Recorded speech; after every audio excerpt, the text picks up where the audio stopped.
नमस्कार, मैं हूं अनुराग चड्ढा। इनसाइड विद अनुराग में आपका स्वागत है। दोस्तों, मान्यवर काशीराम की पुण्यतिथि पर बसपा के शक्ति प्रदर्शन में सबसे बड़ा सवाल ये था कि क्या 2024 की करारी हार के बाद बसपा का हाथी फिर से अपने पैरों पर खड़ा हो पाएगा। हाथी खड़ा होगा या नहीं, यह तो 27 का चुनाव बताएगा। लेकिन एक बात तो तय है कि आज मायावती के भाषण ने हाथी को उठाने की कोशिश में अपने साथ साथ साइकिल, हाथ और चंद्रशेखर की आज़ाद समाज पार्टी को गिराने की पूरी तैयारी कर ली है। आज मायावती ने एक ही मंच से अखिलेश पर बाण चलाए, चंद्रशेखर को बिकाऊ कहा और सबसे चौंकाने वाली बात, योगी आदित्यनाथ की तारीफ करके एक ऐसा दाव चला है जो या तो मास्टर स्ट्रोक साबित होगा या फिर पॉलिटिकल सुसाइड। तो चलिए आज इसी भाषण के हर पहलू को समझते हैं कि आखिर मायावती के इन बयानों के असल मायने क्या हैं। साथ ही अंत में मैं आपको ये भी बताऊंगा कि आज क्यों मायावती का होमवर्क अधूरा था। दोस्तों, मायावती जब माइक पर आई तो उनके तेवर बिल्कुल अलग थे। उनके निशाने पर सबसे पहले थे समाजवादी पार्टी के मुखिया अखिलेश यादव। मायावती ने पीडीए यानी कि पिछड़े, दलित और अल्पसंख्यक के नारे पर सीधा हमला बोला। उन्होंने कहा, सपा को जब सत्ता में रहने का मौका मिलता है तब इन्हें ना तो पीडीए याद आता है और ना ही बहुजन समाज के हितों की चिंता होती है। लेकिन जैसे ही कुर्सी हाथ से चली जाती है, ये खुद को सामाजिक न्याय का सबसे बड़ा ठेकेदार बताने लगते हैं। जनता अब ऐसे दोगले और स्वार्थी रवैये को अच्छी तरह से समझ चुकी है। यह सिर्फ एक राजनीतिक बयान नहीं था, यह उस वोट बैंक पर सीधा दावा था जिसे अखिलेश यादव 2024 के चुनाव से ही साधने की पूरी कोशिश कर रहे हैं। मायावती ये संदेश दे रही थी कि दलितों और पिछड़ों की असली हितैषी तो सिर्फ वही हैं, समाजवादी पार्टी नहीं। उन्होंने याद दिलाया कि कैसे सपा सरकार ने पदोन्नति में आरक्षण का बिल सदन में फड़वा दिया था और उनके बनाए गए पार्कों के नाम बदल दिए थे। लेकिन अखिलेश यादव भी चुप बैठने वालों में से नहीं थे। रैली खत्म होने से पहले ही उनका ट्वीट आया जिसने इस लड़ाई को और तीखा कर दिया। उन्होंने लिखा, क्योंकि उनकी अंदरूनी साठगांठ जारी है इसलिए वो जुल्म करने वालों के आभारी हैं। इशारा साफ था कि बसपा बीजेपी की बी टीम है और अंदर खाने दोनों मिले हुए हैं, दोनों का मजबूत गठजोड़ है। यह लड़ाई अब खुलकर सामने आ गई है और इसका सीधा असर उस मुस्लिम दलित वोट बैंक पर पड़ेगा जिसे दोनों पार्टियां अपना मानती हैं। मायावती के निशाने पर अगला नाम था चंद्रशेखर आजाद का। हालांकि उन्होंने नाम नहीं लिया, लेकिन इशारा साफ था, समझने वाले समझ गए। चंद्रशेखर जो मायावती को अपना गुरु मानते हैं, अपनी राजनीतिक जमीन मजबूत कर रहे हैं और दलित युवाओं में उनकी अच्छी खासी पैठ बन रही है, शायद यही बात मायावती को खटक रही है। उन्होंने कहा, हमें कमजोर करने के लिए एक षड्यंत्र रचा जा रहा है। स्वार्थी और बिकाऊ किस्म के लोगों का इस्तेमाल करके कई संगठन बनवा दिए गए हैं।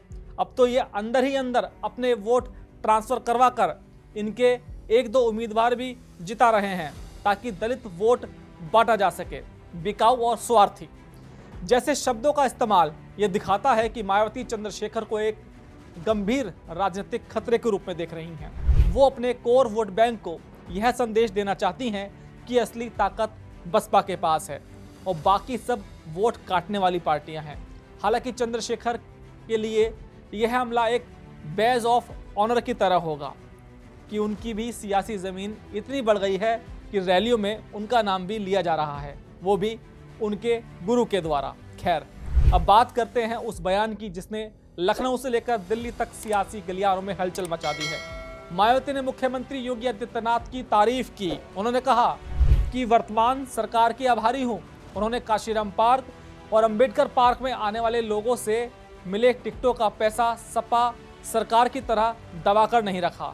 मेरे आग्रह पर पार्क की मरम्मत पर पूरा खर्च किया, जबकि सपा सरकार ने पार्क के रखरखाव की बजाय दूसरे मुद्दों पर पैसा खर्च कर दिया। सियासी विश्लेषक मानते हैं कि यह एक दोधारी तलवार है। योगी की तारीफ करके मायावती ने अपना नुकसान कर लिया, क्योंकि बसपा की राजनीति का आधार हमेशा दलित मुस्लिम समीकरण रहा है। बिना मुस्लिम वोट बैंक के बसपा का सत्ता में आना लगभग नामुमकिन है। ऐसे में जब मायावती बीजेपी के सबसे बड़े हिंदुत्व के चेहरे यानी कि योगी आदित्यनाथ की तारीफ करती हैं, तो यह मुस्लिम समुदाय में एक गलत संदेश भेजता है। यह अखिलेश यादव के उस आरोप को और पुख्ता करता है कि बसपा बीजेपी की बी टीम है। एक तरफ आप मुस्लिमों को साथ लाना चाहते हैं और दूसरी तरफ आप योगी की प्रशंसा कर रहे हैं। ये दो गंगा एक साथ कैसे बह सकती है? इस बयान से उनके ही वोट बैंक में कंफ्यूजन पैदा हो गया है। दोस्तों, ये तो हो गई हमले और तारीफ की बात। मायावती ने किसे क्या क्या कहा, क्या नहीं कहा, इस पर तो हमने चर्चा ही नहीं की। लेकिन अगर आप मेरी माने तो भले ही आज लखनऊ में नीला समुंदर देखने को मिला, लेकिन मायावती का होमवर्क कहीं ना कहीं पिछड़ा हुआ लगता है, अधूरा होमवर्क था। जो 5 लाख समर्थक अपनी जेब से पैसे लगाकर वहां पहुंचे थे, वो सिर्फ यह सुनने नहीं आए थे कि अखिलेश यादव कितने बुरे हैं या चंद्रशेखर कितने बड़े बिकाऊ हैं। वो शायद यह सुनना चाहते थे कि मायावती उनके मुद्दों पर क्या सोचती हैं। वो सुनना चाहते थे कि आरक्षण को लेकर बसपा का अगला कदम क्या होगा, महंगाई, बेरोजगारी पर उनका विजन क्या है।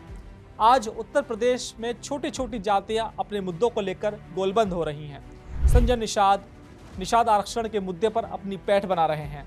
ओबीसी आरक्षण के मुद्दों को ओम प्रकाश राजभर हवा देकर एक बड़ा वोट बैंक अपनी तरफ खींच रहे हैं। इन जमीनी मुद्दों पर मायावती का भाषण लगभग खामोश रहा। उन्होंने विपक्ष पर हमला करने में जितनी ऊर्जा लगाई, उतनी ऊर्जा अपने वोटर के मूल मुद्दों पर एक ठोस रोड मैप देने में नहीं लगाई। यह एक बड़ी चूक हो सकती है, क्योंकि भीड़ जुटा लेना एक बात है और उस भीड़ को एक भरोसेमंद विजन देकर वोट में तब्दील करना दूसरी बात है। भाषण के अंत में मायावती ने भले ही यह कहा हो कि अब वो जनता के बीच और पार्टी कार्यक्रमों में ज्यादा सक्रिय रहेंगी, लेकिन जब आज इस भीड़ का लाभ उठाने से कहीं ना कहीं मायावती चूक जरूर गई, क्योंकि इतनी बड़ी रैली के बाद भी बात आज किसकी होगी? विपक्ष की, क्योंकि पूरी रैली का सार ही यही है। दोस्तों, मेरा विश्लेषण आपको कैसा लगा कमेंट बॉक्स में ज़रूर लिखकर बताइएगा। साथ ही साथ मेरे चैनल को सब्सक्राइब करना बिल्कुल ना भूलिएगा। तो दोस्तों, फिर आपसे मुलाकात होगी अगली खबर के साथ। नमस्कार।